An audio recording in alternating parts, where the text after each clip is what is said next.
ao nosso estudo sobre quem está certo em defesa do Evangelho.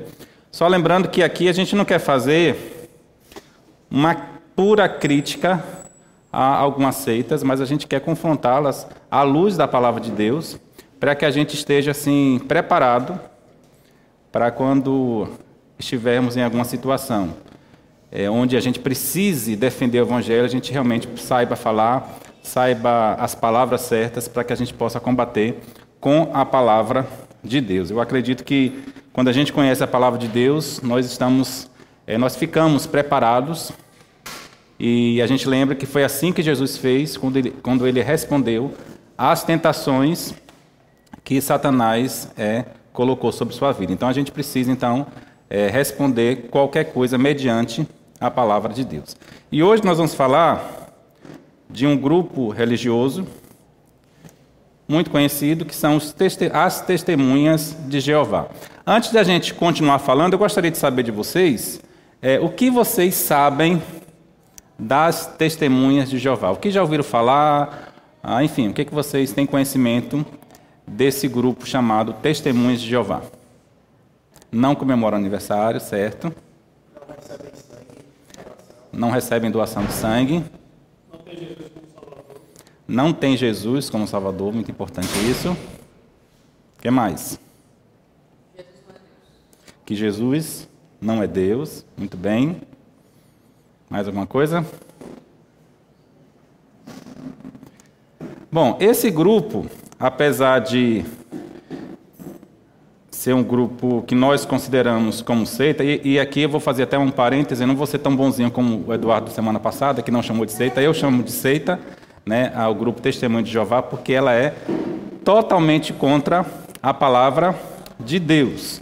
E algo interessante, e que talvez até sirva de exemplo para nós, é a dedicação que esse grupo tem na evangelização. Então você vê muitas dessas pessoas de porta em porta, sob esse sol frio que a gente tem. Então eles têm uma dedicação muito grande na evangelização, na propagação do conhecimento que eles têm, ou que eles acham que têm a respeito das Escrituras. É interessante que durante a pandemia, quando eles não podiam chegar até as casas, eles criaram um método novo de ligar para as casas e fazer o seu evangelismo. A Testemunha de Jeová é um grupo que nos traz esse exemplo e que talvez a gente poderia até olhar para eles e ser desafiados a também ter essa disposição de pregar o evangelho verdadeiro que nós conhecemos. Então, ele é um grupo que dissemina as suas heresias Brasil afora, e com certeza muitos de nós já fomos abordados por eles. Eles têm um mapeamento da cidade, eles sabem em que casa devem ir, eles sabem que aquela casa já tem um crente, se ele já passou, então já coloca lá aqui, eles não aceitam, já tem outra religião. Então é um grupo que eles são muito organizados e têm muita vontade de propagar o conhecimento das suas heresias. Para aparecer primeiro, exatamente. Muito. E eles são insistentes, eles são assim estudados naquilo que eles conhecem. Então, se eles encontram uma pessoa que não está preparada teologicamente, eles conseguem arrebanhar aquela pessoa para o seu grupo.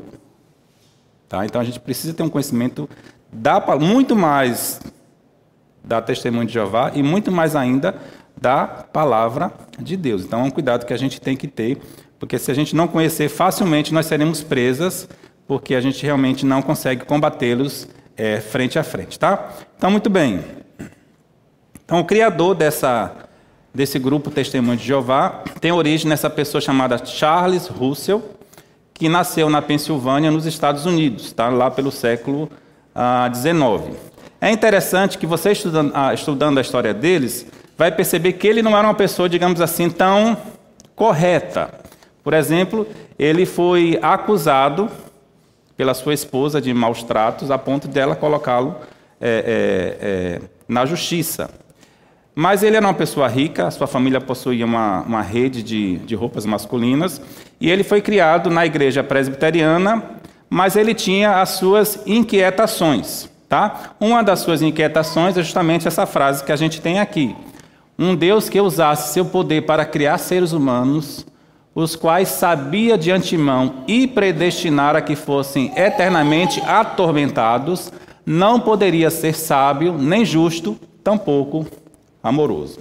Então ele tinha as suas inquietações. Ele foi criado na igreja presbiteriana, um pouco depois ele foi para a igreja congregacional e depois ele passou para a igreja adventista. Por quê? Porque ele temia o inferno, ele não acreditava no inferno como um tormento eterno e ele simpatizava com algo semelhante que a igreja adventista tinha. Tá? Então, para ele, o inferno não era algo eterno, então ele não gostava dessa doutrina. Então, em 1870, quando ele tinha 18 anos, ele formou um grupo que divulgava as suas doutrinas, que eram já distintas da igreja adventista. E ele publicou uma revista que nós conhecemos, que tem até hoje, que é chamado A Sentinela, que anuncia o reino de Jeová. E mais para frente, ele criou a Sociedade Bíblica Torre de Vigia. Então, esse homem, tá, Charles Russell, é o fundador da seita Testemunhas de Jeová. Depois da sua morte, outras pessoas assumiram e continuaram com esse ministério, ok? No Brasil, nós temos histórico de alguns marinheiros brasileiros. Em 1920, eles vieram de Nova York e eles ficaram interessados lá e participaram de algumas reuniões. Então, quando eles voltaram para o Brasil, ele trouxe essa ideia das Testemunhas de Jeová. Hoje, o Brasil é o terceiro país em número de adeptos, tá, de Testemunhas de Jeová, só perde para os Estados Unidos e para o México. E dentro do Brasil, a Bahia é o segundo lugar com o maior número de adeptos das Testemunhas de Jeová, perdendo só para São Paulo. Eles fazem um bom trabalho entre a comunidade cega e surda, tá? Eles fazem um trabalho de assistência social, aí de ensino também da palavra de Deus.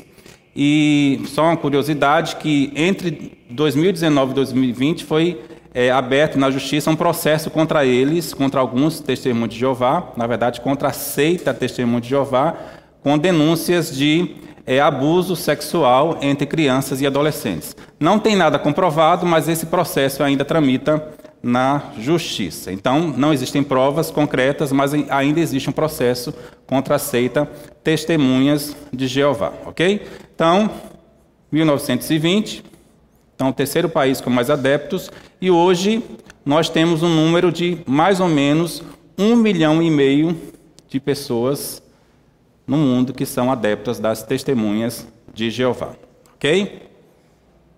Então, eu queria entrar com vocês pensar com vocês sobre algumas das suas heresias. O que eles falam a respeito das Escrituras? O que eles falam a respeito da Bíblia? Nós entendemos que o que eles falam, o que eles pensam da Bíblia é de extrema importância, porque vai definir o que eles têm enquanto religião, Testemunhas de Jeová, tá? Então, a Bíblia para eles, mesmo a Bíblia deles, porque eles têm uma Bíblia diferente, a gente vai ver daqui a pouco, ela não tem valor se não for lida e interpretada junto com a revista A Sentinela, certo? Então, a Bíblia em si, ela não pode ser interpretada sozinha, ela vai ser interpretada junto com a revista A Sentinela. Então, essa revista é uma revista que para eles vai trazer um fortalecimento espiritual, é uma revista que vai trazer apenas uma interpretação, o que eles chamam de interpretação unificada. Então, não vai ter aquela variedade de interpretação, a igreja tal, a igreja batista tem uma interpretação, a igreja presbiteriana tem outra, a igreja congregacional tem outra, não. Eles têm apenas uma interpretação bíblica, que é publicada nessa revista Sentinela, e os seus fiéis, então, têm que seguir essa cartilha. Então, para eles, tem uma unidade doutrinária, certo? A revista também serve como uma ferramenta evangelística, e é essa revista que é aplicada nos seus cultos, nas suas reuniões, tá? Então, só lembrando, eles têm o quê? A Bíblia, que é uma Bíblia diferente, e também tem essa revista, A Sentinela, certo? Então, a interpretação da Bíblia, segundo as Testemunhas de Jeová, é feita de acordo com as publicações da revista A Sentinela e da Sociedade Bíblica Torre de Vigília. Alguém já viu um exemplar da Bíblia que eles têm? Então, quem nunca viu essa Bíblia aqui, tá certo? É a tradução do Novo Mundo da Bíblia Sagrada, e essa aqui é uma edição de estudo. Então, segundo eles, um aspecto central é a restauração do nome divino Jeová, em mais de 7.000 vezes no Antigo Testamento.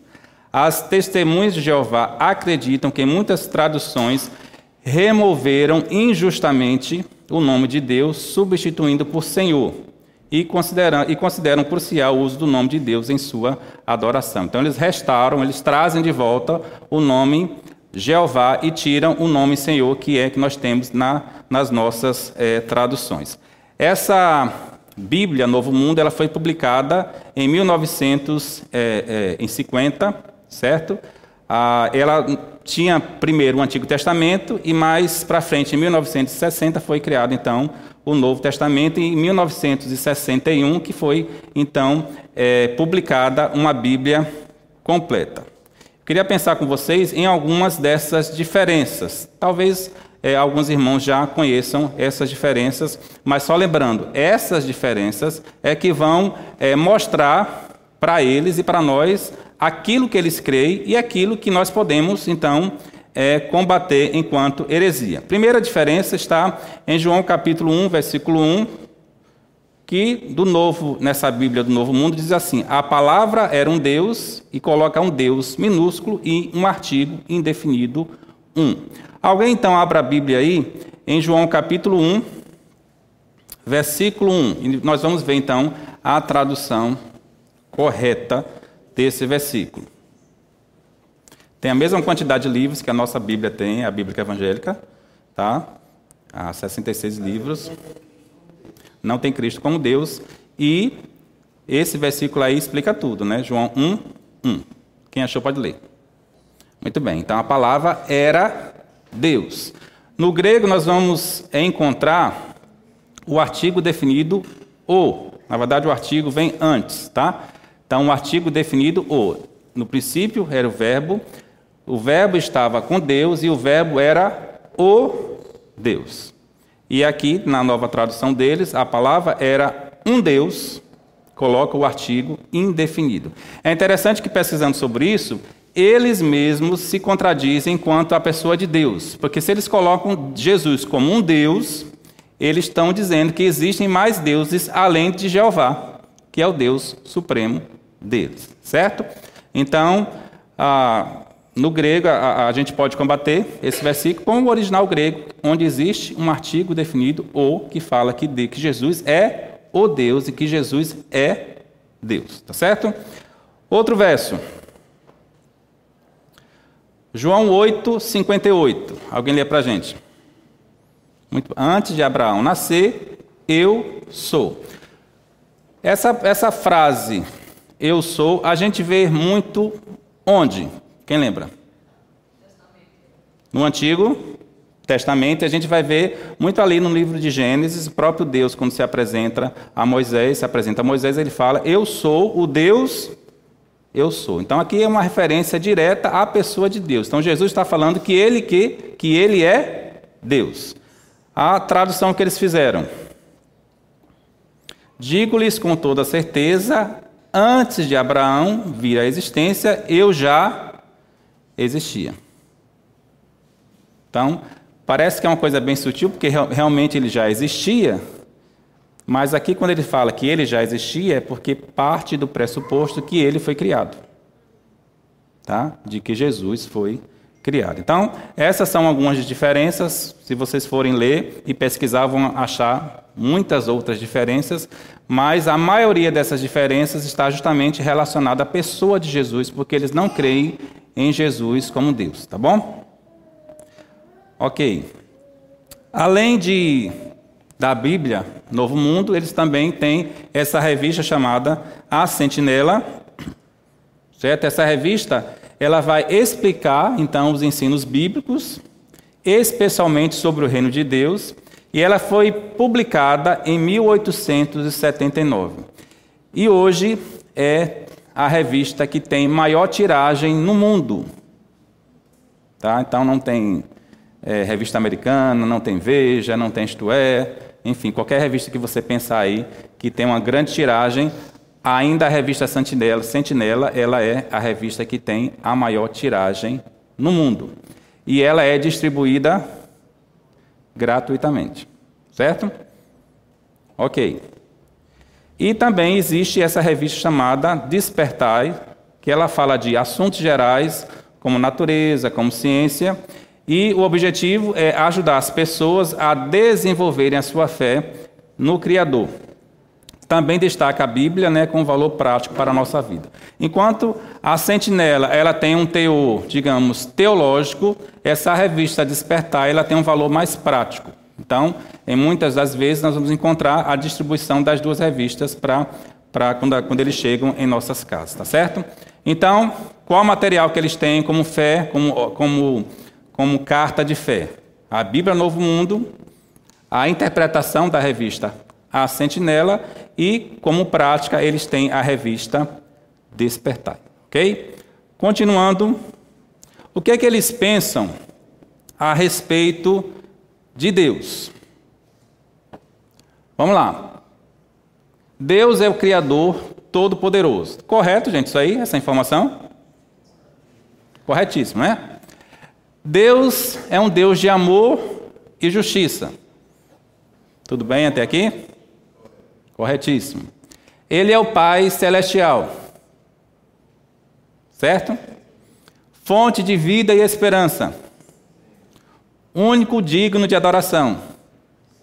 Certo. Muito bem. Então, essas informações aqui estão corretas, mas dentro delas, ou pelo menos de algumas dessas informações, tem alguma coisinha que vai diferir do que a gente crê, tá? Então, Deus é o Criador Todo-Poderoso. Eles colocam assim, mas quando eles falam em Deus, eles estão falando o quê? Jeová, ele é o considerado Criador do universo. Somente Jeová. Tá certo? Deus é um Deus de amor e justiça. Então, Jeová é um Deus de amor e justiça. Ele é um Pai celestial. Jeová é um Pai celestial. Fonte de vida e esperança.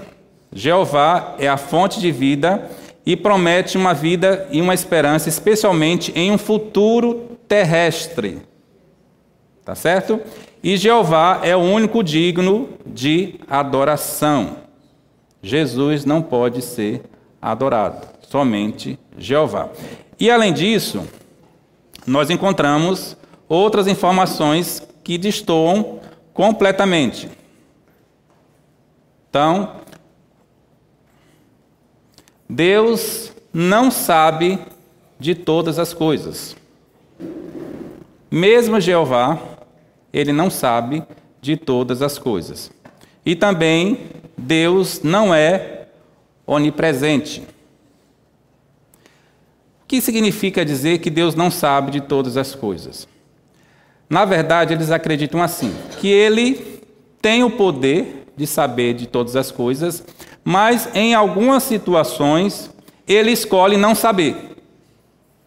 Não sei como é que funciona isso, mas é desse jeito, tá? Ele tem o poder de saber de todas as coisas, porque ele é o Deus Todo-Poderoso, Jeová, mas em algumas situações eles não sabem, Deus escolhe não saber, porque ele não quer interferir no livre-arbítrio. Tá certo? A ideia é essa, ele não quer interferir no livre-arbítrio. Então, por exemplo, Deus, segundo as testemunhas de Jeová, não sabia qual seria o resultado da prova que Deus faz, que Jeová faz sobre Abraão. Ele manda que Abraão leve o seu filho para ser sacrificado, mas ele não sabia, ele escolheu não saber qual seria o resultado daquela prova. Certo? Existe também lá que Deus também não conhecia o que se passava na terra em Gênesis capítulo 18. Ele escolheu não saber. E o outro ensino, que a gente sabe que é totalmente errado, é que Deus não é onipresente, Deus não está em todos os lugares. Então, aí ele vai usar quem? Ele vai usar o Espírito Santo, ele vai usar Jesus, ele vai usar os anjos para saber, então, do que está acontecendo no mundo, porque ele realmente, ele, Deus, Jeová, ele não consegue estar em todos os lugares. Ele é todo poderoso, mas ele não consegue estar em todos os lugares. Isso, a gente vai entrar daqui a pouco. Isso. Não, mas pode. Acho que é o próximo aqui. Certo. Tudo bem até aqui? Trindade. O que será que eles falam a respeito da Trindade? Para mim, quando eu li isso aqui, talvez tenha sido a coisa mais pesada, certo? Então, eles não acreditam na Trindade, Deus Pai, Deus Filho, Deus Espírito Santo. E, além de não acreditar, eles acreditam que essa foi uma doutrina criada por Satanás. Tá? Acredito que essa foi uma doutrina criada por Satanás. E em que eles se baseiam a ideia de que não existe uma Trindade? Quem tem alguma ideia aí em que eles se baseiam? Eles se baseiam apenas no fato de que na Bíblia você não vai encontrar a palavra Trindade. Você encontra a palavra Trindade na Bíblia? Não. Então, se não tem a palavra Trindade, então, na cabeça deles, a Trindade não existe, tá? Então, essa é uma doutrina falsa. Por quê? Porque, embora não exista a palavra Trindade na palavra de Deus, a ideia da Trindade, ela está desde Gênesis até Apocalipse. Tá? Realmente não existe, mas a ideia tem. Por exemplo, Gênesis capítulo 1, versículo 1. Aliás, não é 1, eu botei aqui, mas é 1:26. Gênesis 1:26. O que é que diz? Então, façamos o homem conforme a nossa imagem, conforme a nossa semelhança. Com quem Deus estava conversando? Com ele mesmo, né? Enquanto Deus. A palavra hebraica que aparece nesse texto é a palavra Elohim, que traz essa ideia de plural. Certo? Traz essa ideia de plural. Então, quem for pesquisar lá no hebraico vai ver lá, né, o Elohim aparecendo. Não tem, mas eu acho que está igual. Eu acho que se alguém quiser pesquisar aí, Gênesis 1:26, mas na tradução da Testemunha de Jeová, mas eu acho que está igual. Eles apenas não acreditam que Deus, que Jesus e o Espírito Santo estavam participando ali da criação, porque eles não eram Deus. Certo? Então, nós já encontramos a ideia da Trindade já em Gênesis capítulo 1, versículo 26. Outro versículo que também traz essa ideia de Trindade, 2 Coríntios capítulo 13, versículo 13. E outra pessoa também leia Mateus 3, 16 e 17.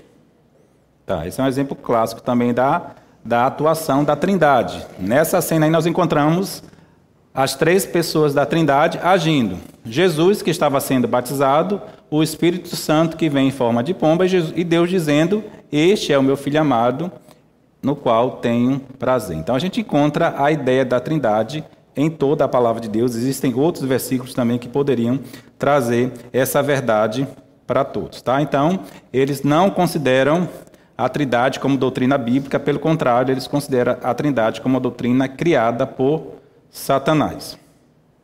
Então, eles modificam, né? Muitos desses versos, eles modificam para um Deus, ou para o Deus com letra minúscula, porque a gente vai falar sobre Jesus daqui a pouco, mas eles consideram Jesus como alguém importante. Jesus não foi um Zé Ninguém para eles. Tá? Né? Jesus não foi um Zé Ninguém, é um Deus, é alguém poderoso, e eles até consideram Jesus como o primogênito de Deus, a primeira criação de Deus. A gente vai falar daqui a pouco sobre Jesus. Então, era alguém importante. Então, Jesus estava em algumas das ações da igreja, em algumas das ações de milagres. Então, Jesus é participante ativo, mas ele não é Deus, segundo as Testemunhas de Jeová. Então, essa é a contradição. Essa é a contradição. Por quê? Porque eles acreditam em Deus, único Deus, como Jeová, mas, ao mesmo tempo, eles qualificam Jesus como um Deus. E se é um Deus, então tem mais de um Deus? Não era só Jeová?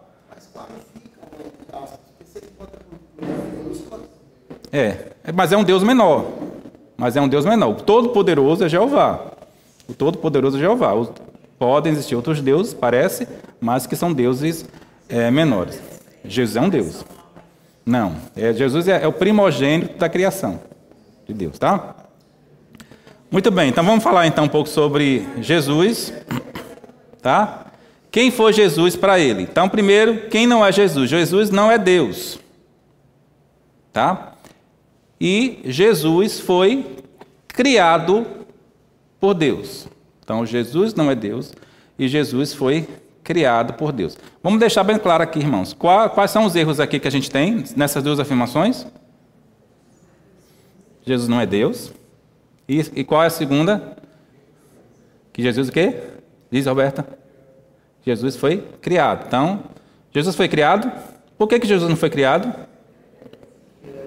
Porque ele é o próprio Deus. Então, que fique bem claro isso aqui, tá? Então, em que eles se baseiam essa afirmação de que Jesus não é Deus e que Jesus foi criado por Deus? Vou pegar vocês agora.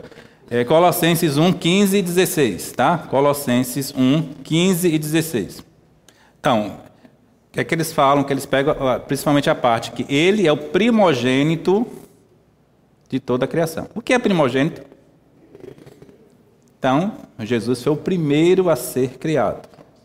Então, eles se baseiam a doutrina de que Jesus foi criado especificamente nesse versículo. E aí, meu povo, como é que a gente pode, então, chegar para eles e falar, não, esse versículo está querendo dizer outra coisa? Como é que a gente chega? Se um testemunho de Jeová agora chega na sua casa e usa esse versículo, qual vai ser a sua resposta?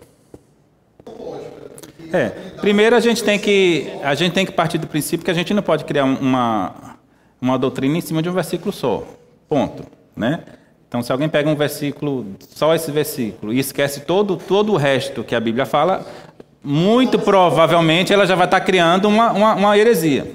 A palavra é sem confim. Exato. Mas a palavra primogênito na Bíblia, ela tem dois significados. Tá? Existe o significado literal, tá? E existe um significado também, como é que fala? Figurado, no sentido figurado. Então, literal e figurado. Então, por exemplo, quando Maria, lá em Lucas capítulo 2, versículo 7, deu à luz a seu filho primogênito, é um sentido literal. Certo? Então, Maria deu à luz ao seu filho primogênito. Agora, em Êxodo, capítulo 4, versículo 22, diz assim: Israel é meu filho, meu primogênito. Então, aqui ele estava indicando a posição que Israel tinha, uma posição privilegiada em relação aos outros povos. Israel não foi o primeiro povo a ser criado, tá? Mas estava indicando o quê? Uma posição. Exato. De primeiro. Em Salmo 89, versículo 27, Deus fala sobre Davi: meu primogênito, o mais elevado entre os reis da terra. A gente sabe que Davi não foi o primeiro rei, né? Não foi a primeira pessoa a ser criada, mas ele é considerado o quê? Como primogênito. Por quê? Porque traz a posição de Davi. Então, quando em Colossenses capítulo 1, 15 e 16 está falando a palavra primogênito, ele está usando o sentido figurado, trazendo o sentido do quê? De supremacia e de autoridade de Jesus. Tá? E não porque Jesus foi criado, porque ele foi o primeiro ser a ser criado. Tá? Existem outros versículos também que confirmam isso. Pelo tempo a gente não dá para ler, né? 1 João capítulo... João capítulo 1, João capítulo 5, João capítulo 10, Atos 20, 28, Colossenses 2, 9, outros versos que trazem essa verdade de que Jesus, ele é Deus e ele participou ativamente de toda a criação porque ele era o próprio Deus. Alguém levantou a mão, mas não lembro quem foi. Então, só chegando até aqui, na verdade, chegando até aqui, já nos traz um impacto do quanto a gente precisa conhecer a palavra de Deus. Porque se alguém chega para a gente com um versículo desse, a gente fica calado, né? Nossa, você fica assim, sem saber o que falar, então você está dando razão para ele. Então a gente precisa conhecer essa verdade, precisa conhecer os argumentos bíblicos para isso, para a gente chegar e também combater. Alguém já disse que se você não tem bagagem suficiente para falar de igual para igual com o testemunho de Jeová, é melhor que você nem deixe ele entrar na sua casa, porque ele vai lhe convencer. Ele vai lhe convencer, porque eles são firmes. Eles têm certeza daquilo que eles estão falando. E se você não tem, obrigado, não entre, não entre. É melhor nem deixar entrar. Agora, se você tem, é interessante que se você tem, se você fala de Jesus, você fala assim para eles, não, eu vou orar aqui em nome de Jesus para você, ele sai correndo, porque eles não querem, eles não oram em nome de Jesus. Então, você já consegue combatê-los, tá? Muito bem. Espírito Santo. Então, o Espírito Santo não é Deus, tá? E não é uma pessoa. Não é Deus, não é uma pessoa e muito menos Deus, tá? O que é que eles acreditam que é o Espírito Santo? É uma força ativa. É como se fosse uma eletricidade, tá? Mas ele não é uma pessoa, ele é muito útil, ele ajuda muito na obra de Jeová, mas ele não é Deus, tá? E também não é uma pessoa. Quando a gente olha para a palavra de Deus, a gente vai ver claramente que o Espírito Santo é Deus. Lá em Coríntios 2, 10 e 11 diz assim: mas Deus nola revelou pelo Espírito, porque o Espírito a todas as coisas perscruta, até mesmo as profundezas de Deus. Então, se o Espírito Santo é conhecedor do pensamento de Deus, é porque ele é Deus, tá? Então, a gente vê claramente na Bíblia que o Espírito Santo é Deus. E a gente vai ver também na Bíblia que o Espírito Santo, sim, é uma pessoa. Ele se entristece, ele tem sentimentos, ele tem vontade própria, né? Então, a gente vê claramente que o Espírito Santo é tratado na Bíblia como uma pessoa, então não tem nem muito o que dizer. E os testemunhos de Jeová dizem que ele é apenas uma força ativa e não se sustenta à luz da Bíblia, ok?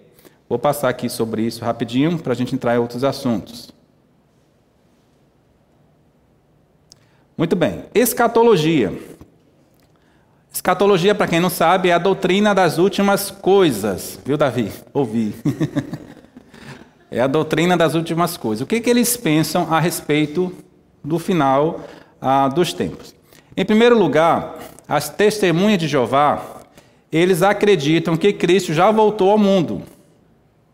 Tá? Na verdade, lá em 1860, 1870, existia uma profecia de que Jesus voltaria ao mundo em 1914. O que aconteceu então? Em 1914? Jesus não voltou. Certo? E aí o que é que eles definiram? Não, Jesus veio, mas Jesus veio de forma espiritual. Tá? Ele veio de forma espiritual e trouxe paz ao mundo. A gente vive uma paz, né? Interessante que foi em 1914, acho que a primeira guerra foi quanto? 1916, né? Foi 16, 17, e depois veio a Segunda Guerra, né? Então Jesus veio, tá? Em 1914, de forma espiritual, e veio para trazer a paz no mundo, tá?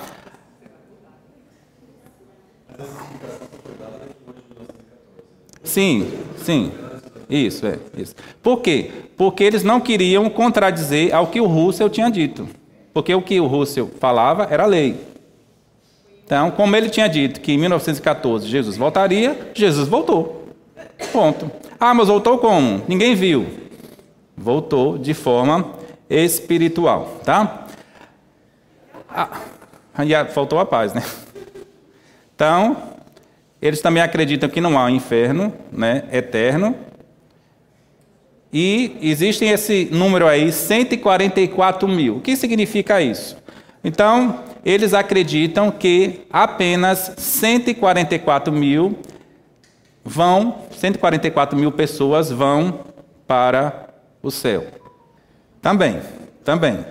Então, em Zacarias fala que Jesus vai voltar à terra, sim, e de forma visível. Tá? Jesus vai voltar, todo olho o verá. Isso, a gente pode até cantar, né? Então se verá o Filho do Homem, né, Karen? Porque Lembra? Você conhece essa música, né? Essa é das antigas. O Sérgio eu sei que conhece. O Ross também conhece. E a Júlia também conhece. Então, Jesus vai voltar de forma visível. A gente vai ver isso em Zacarias e em alguns outros versos. Então, esse negócio de que Jesus voltou de forma espiritual já cai por terra. Sobre a questão do inferno, que não há inferno eterno, Mateus capítulo 25, versículo 46, fala claramente de castigo eterno. Tá? Castigo eterno. Só abrindo um parêntese aqui, viu, irmãos? A Bíblia fala que o inferno ele não foi criado para as pessoas. Tá? O inferno não foi criado para as pessoas. A Bíblia diz que o inferno foi criado para o diabo e seus anjos. Então só vai estar lá o diabo e seus anjos? Não. Mas assim, a criação, digamos, original de Deus foi para o diabo e seus anjos, tá? Então, aí aconteceu um problema com esses 144 mil, porque já existem 1,5 milhão de pessoas que são adeptas às testemunhas de Jeová. E aí o que acontece então com esses 144 mil? Então, o que acontece? 144 mil eleitos, vai entrar a predestinação aí, né? Predestinados, eles vão para o céu. Tá? Eles vão para o céu. E todos os outros, então, vão morar na terra, vão herdar a terra. Não tem um versículo que fala sobre herdar a terra? Então, eles pegam esse contexto de herdar a terra e eles vão herdar a terra. Então, irmão, se você está preocupado em muitas riquezas aqui na terra, sabe que tudo vai ficar para eles, para os testemunhos de Jeová, porque eles é que vão morar na sua casa, vão pegar o seu carro, porque com eles vão ficar aqui na terra, tá? Certo? Então, o que seria esse 154, ou 144 mil? Já aumentei 10 mil aqui. 144 mil. Então, lá em Apocalipse, capítulo 7, 4, 8, indica claramente que esses 144 mil, Felipe, são judeus, tá? 12 mil de cada tribo. 12 mil de cada tribo. E essas pessoas, elas seriam ou vão ser escolhidas para propagar o evangelho no período da tribulação. No período da grande tribulação. Está bem claro lá em Apocalipse, capítulo 7, versículos de 4 a 8. Não tem nada a ver com 144 mil pessoas que vão morar no céu. Então, só o fato de serem judeus, inclusive lá tem especificamente 12 mil da tribo de Judá, 12 mil da tribo tal, 12 mil da tribo tal. Então, é bem claro lá e específico que está se referindo aos judeus, 144 mil que serão selecionados para anunciar o reino de Cristo. Em qual período? No período da grande tribulação. Tá bom? Eu fico imaginando que deve ter uma briga danada, né? Para quem seriam esses 144 mil os eleitos, né? Mas o fato é que a terra vai ser uma terra transformada, uma terra de paz, e todas as outras pessoas, né? Todas as outras TJs vão herdar a terra. 144 mil vão para o céu e todos os outros vão morar aqui na terra. Talvez, né? São 12 mil de cada. Isso também. Muito bem. Sobre a salvação. Então, quais são ou qual é o requisito para ser salvo? Pertencer à sociedade. Estudar o manual, né? E tem um livro chamado Conhecimento que Conduz à Vida Eterna. Então, você vai ler esse livro, você vai ter esse conhecimento e você, então, já é uma pessoa salva. Isso aí é totalmente antibíblico. Lá basta a gente ler João 14,6, que diz, próprio Jesus dizendo, eu sou o caminho, a verdade e a vida. Ninguém vem ao Pai, senão por mim. Então, só esse versículo já combate essa heresia de que, para ser salvo, precisa pertencer à sociedade das testemunhas de Jeová. Ok? Inferno. Inferno e céu. Então, como nós já falamos, eles não acreditam no inferno eterno, certo? E em 1935, com relação ao céu, veja o que aconteceu. Deus já colocou uma placa no céu dizendo não há vagas. Tá? Já colocou, já tem uma placa lá no céu, porque as 144 vagas já foram preenchidas. É aquela senha que você vai na fila do SUS lá, e aí 144 mil já foram preenchidas, então não tem mais vaga no céu. Então agora vocês vão herdar, vão fazer parte da grande multidão e vão herdar a terra, que para eles está bom demais. Então já 144 mil já foram preenchidas, tá ok? Nisso aí eles vão se aproximar um pouco da doutrina adventista. O que é que a doutrina adventista fala com relação ao inferno? Quem lembra? Foi dado semana passada, acho que Edu falou, não foi? Sobre o inferno? Nos testemunhos de Jeová é um pouquinho diferente, não basta apenas crer em Jeová, mas precisa cumprir todo o rito, né, da revista Sentinela. Existe uma ideia, só um minutinho, existe uma ideia de que no final todos serão salvos. A doutrina adventista tem um pouco disso. Você morre, você morre, aí você vai passar por um período de um catequismo, de ensino, e aí nesse período é o purgatório, você vai aprender, aí se você não conseguiu aprender, você fica nesse período, no final das contas todos serão salvos. No final das contas todos serão salvos. Interessante que eles anulam completamente alguns versos, né? Depois da morte, sexo e juízo. A Bíblia fala. Parece que esse versículo não existe na Bíblia. E é bem claro, depois da morte, sexo e juízo. Não há mais nada a ser feito, apenas o juízo. Então não adianta uma reciclagem, não adianta um purgatório, não adianta isso, não adianta aquilo. Acabou. A sua chance acabou.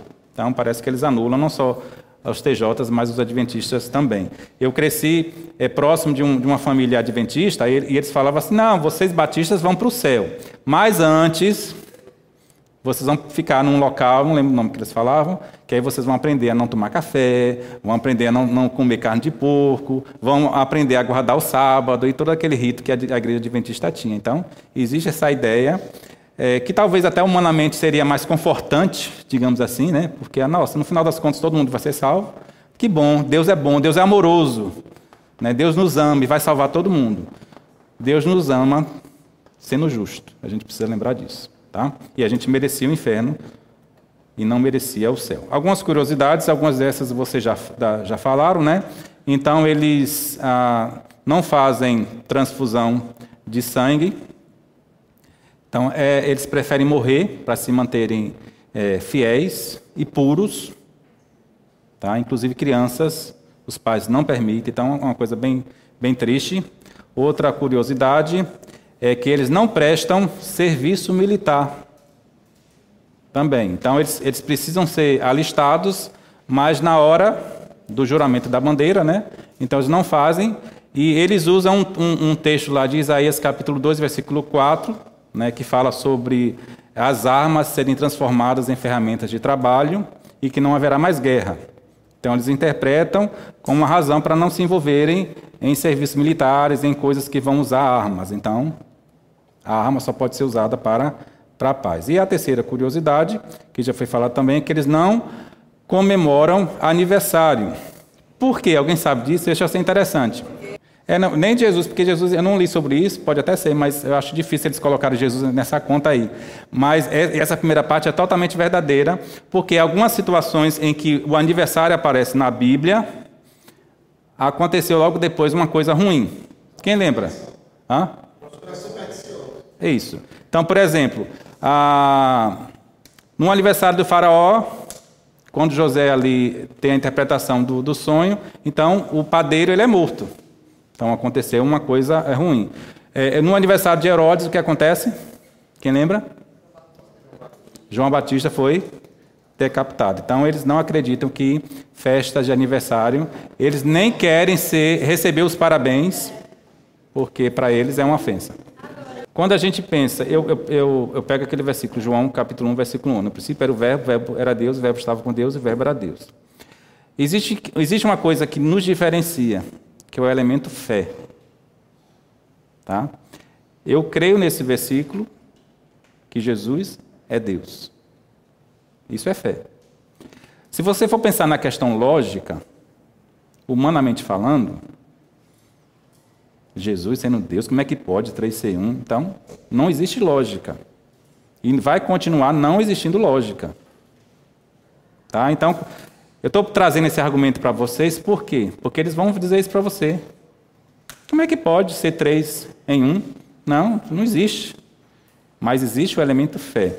O que nos diferencia é justamente isso. A gente crê no todo da palavra de Deus, não apenas nesse versículo de João capítulo 1, mas no todo da palavra de Deus, que indicam que Jesus é Deus. Que Jesus ele é Deus.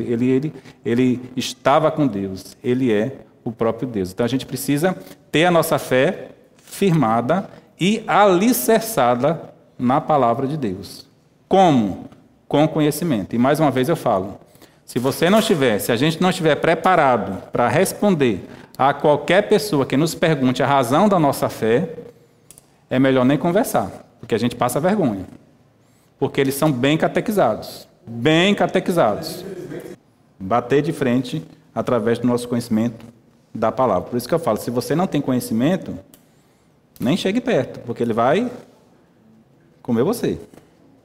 Fácil. Exato. Agora, não se acomode também no fato de não ter conhecimento. Se não tem conhecimento, busque conhecimento. Busque aprender, que é isso que acontece, né? Peça a Deus que a todos dá. Liberalidade. Então, Deus vai dar com muito prazer. Então, que Deus nos abençoe.